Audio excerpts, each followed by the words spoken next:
देशभक्ति जनसेवा के आदर्श वाक्य के साथ पुलिस महकमा जनता के जानमाल की सुरक्षा की कसम खाता है। इसमें भर्ती होने वाले लोग भी इस अहद को उठाते हैं। लेकिन शर्मनाक बात तो यह है कि इसी महकमे में काम करने वाली महिलाएं सुरक्षित नहीं हैं। आने वाले दिनों में शहर में वीआईपी मूवमेंट होने वाला है और इन वीआईपी लोगों की सुरक्षा के लिए दूसरे जिलों से भी पुलिस बल को मंगाया गया है। लेकिन पुलिस विभाग को शर्मसार करने वाली घटना तब लोगों के संज्ञान में आई जब सागर जिले से ड्यूटी करने आई महिला कांस्टेबल ने कैंट थाने पहुंचकर यह आरोप लगाया कि उसके साथ ड्यूटी पर तैनात किया गया पुलिस का सिपाही अपने एक साथी के साथ उसके साथ मारपीट कर रहा है। महिला सिपाही ने रोते हुए अपनी आपबीती लोगों को बताई कि किस तरह उसे जूतों से पीटा गया। पहले उसे देखकर वह पुलिस वाला हंस रहा था, उसके बाद जानबूझकर उसे परेशान करने के लिए उसके पास आ गया और महिला सिपाही द्वारा विरोध करने पर उसके साथ मारपीट करने लगा। इतना ही नहीं, उस महिला सिपाही के साथ ही एक अन्य महिला पुलिसकर्मी के साथ भी मारपीट की गई। जिन दो पुलिस वालों ने यह हरकत की, उनकी इस हरकत को आसपास मौजूद पुलिस वाले भी देख रहे थे, परंतु किसी ने भी उन दोनों को रोकने की कोशिश नहीं की।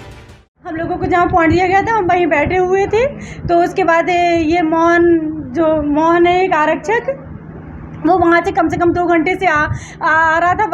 वहाँ से बार बार आ रहा था, हंस रहा था, दोस्तों से पता नहीं क्या कह रहा था मुझे देख के। मैंने उससे बोला कि तुम हंस क्यों रहे हो? तो कहने लगा मैं हंस रहा हूँ, मैं तो आम चूस रहा हूँ, आम के मजे ले रहा हूँ। तो मैंने कहा ज़्यादा बोल रहे हो क्या, नौकरी करने आए कि आम चूसने आए? इतने में वो मेरी जो सोना रजा के, वो भी पुलिस में, वो भी वीआईपी ड्यूटी में आई, वो मेरी सिस्टर लगती है, कज़न है मेरी। तो वहाँ से वो बोली कि तुम क्या बोलते हैं ज़्यादा, तो वहाँ से बोली कि ज़्यादा क्यों ये करवा रहा है? तो वो कहता है बीच चौराहे पे जैसे उल्टी सीधी गाली देने लगा। तो वो गई तो उसने गाली दी। तो मैं आई तो मैंने कहा तू गाली क्यों दे रहा है? तो उसने जूता पहले ही से उतार के बैठा था, पता नहीं मुझे, उसने जूता लेकर मेरे जो सिर पे मारा, बहुत जूते मारे मुझे सिर में भी और कंधे पे भी, और मेरी ये शर्ट आके शर्ट फाड़ी और ये बटन टूटा हुआ है, और दाएं हाथ पकड़ के उसने पूरा ऐसा करके पूरा घुमा दिया। तो मैं अपने बचाव के लिए वो कर रही थी ना, और स्टाफ वाले 2 लोग थे वहाँ पे और बहुत सारा स्टाफ बैठा था, किसी ने भी हमको नहीं बचाया। मैं चिल्ला भी नहीं कि साहब आप एक लड़की को जूते कर रहे हैं, कम से कम आप बचा दो लो। तो कोई उठा भी नहीं वहाँ से, स्टाफ कोई भी नहीं उठा। सिर्फ 2 लोग उठे थे, एक ऐसा ही थे और एक और थे मुंशी। और साइड का बटन देखो आप कितना फटा हुआ, और ये ऐसा करके उसने यहाँ पकड़ा तो मेरी ये चीज निकल गई पूरी बाहर की तरफ। मुझे नहीं पता, एक चौराहा है। और जो मेरी जो वो आरक्षक लड़की आई है उसको भी जूते, उसने बचाया मुझे तो उसको भी जूते मारे उसने।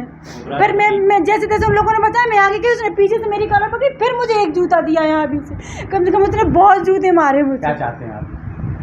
मैं उस पर कार्रवाई चाहती हूँ, क्योंकि मैं एक कांस्टेबल हूँ, मैं भी वर्दी लगा के मैं दूसरों की सेवा करती हूँ। मेरी सेवा ना हो तो क्या मतलब इसमें? आप कहाँ रहती हैं? मैं सागर में रहती हूँ।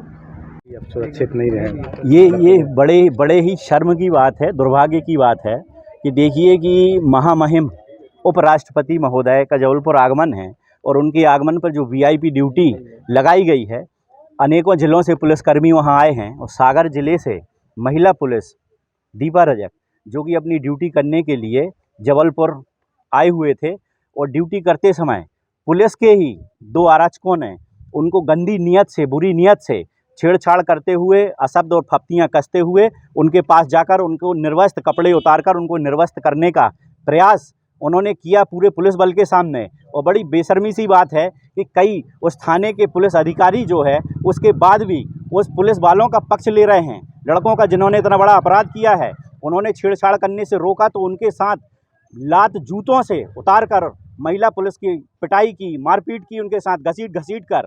इतना वर्तमान समय में कानून व्यवस्था जो एक अच्छी व्यवस्था होनी चाहिए थी, उसकी बजाय कानून व्यवस्था लाचार और बेबस दिखाई दे रही है। ऐसा उपराष्ट्रपति जी के आगमन पे इतनी बड़ी तैयारियों में अनेकों जिलों के पुलिस बल होते हुए भी एक महिला पुलिस के साथ इतनी कृत्य और निंदनीय घटना, मारपीट और छेड़छाड़, निर्वस्त्र करने जैसी घटना उनके साथ हुई है। मैं बहुत निंदा करता हूं और निवेदन करता हूं पुलिस के आला अधिकारियों से, वरिष्ठ अधिकारियों से कि आपको शर्म आना चाहिए कि यदि ऐसी घटना आपका पुलिस का स्टाफ के, पुलिस के ही कांस्टेबल, महिला कांस्टेबलों के साथ ऐसी घटना कर सकते हैं, तो आप क्या रक्षा करेंगे इस देश की, उस जिले की? क्या आप कानून व्यवस्था बनाने के देंगे? आप कुछ नहीं कर सकते। अगर ये कार्रवाई तत्काल पुलिस के द्वारा यदि पूरी कार्रवाई नहीं की गई तो निश्चित तौर पर महामहिम उपराष्ट्रपति जी के आगमन पर हम लोग जो है आंदोलन करेंगे। आज यहाँ पे मुझे जानकारी मिली कि कैंट थाने में एक महिला कांस्टेबल रिपोर्ट लिखाने आई हैं कि कल जबलपुर शहर में उपराष्ट्रपति का कार्यक्रम है और उसकी वीआईपी ड्यूटी में आसपास के ज़िलों से पुलिस बल बुलाया गया है। उसी सिलसिले में सागर संभाग से भी सागर ज़िले में लाइन में पदस्थ एक वो कांस्टेबल हैं दीपा, और वहीं पे भी एक वहाँ से सिपाही आए हुए मोहनलाल। ड्यूटी के दौरान मोहनलाल के द्वारा कुछ अभद्र टिप्पणी दीपा आरक्षक के तरफ की गई, जिसका इन्होंने विरोध किया, जिसके विरोध स्वरूप आरक्षक के द्वारा वहां वीआईपी ड्यूटी के दौरान सीसीटीवी कैमरे के सामने और सैकड़ों लोग वहां से आवागमन कर रहे मेन रोड पर इनके हाथ मरोड़ा गया, इनकी शर्ट फाड़ दी गई और कम से कम 10-12 जूतों से इनके ऊपर वार किया गया। जहां पर ये चीख पुकार कर रही थी जब आरोपी से बचाव के लिए, तो वहां से हम भी गुजर रहे थे। वहां पे लोग रुके, लेकिन देखा कि साथ ही आसपास और भी जो पुलिस वाले उनके द्वारा कोई विशेष इनकी मदद नहीं की गई। आज जो हाल हमें देखने में मिला, ये मध्य प्रदेश की कानून व्यवस्था को दर्शाता है कि किस तरीके से एक महिला आरक्षक को, जो दुनिया की रक्षा के लिए भर्ती हुई है पुलिस में, आज वो आरक्षक ही खुद अपनी न्याय के लिए गुहार लगा रही थी महिला होने के नाते भी, लेकिन उनकी किसी प्रकार से कोई मदद नहीं की गई। और जब यहाँ कैंट थाने लेकर आया गया तो यहाँ के टीआई महोदय जो सोनी जी हैं, उनके द्वारा उनको दबाव बनाया जा रहा है कि आप रिपोर्ट ना लिखाई जाएँ और अनाप शनाप बातें मत करें। विभाग का सवाल है, विभाग का सवाल करके कब तक ऐसी चीज़ों को दबाया जाएगा। सवाल ये है कि इन आरोपी को कब गिरफ्तार किया जाता है, इनको अभी मुलाहिजे के लिए ले जाया जा रहा है और देखते हैं कि आगे क्या कार्रवाई होती है इस पर।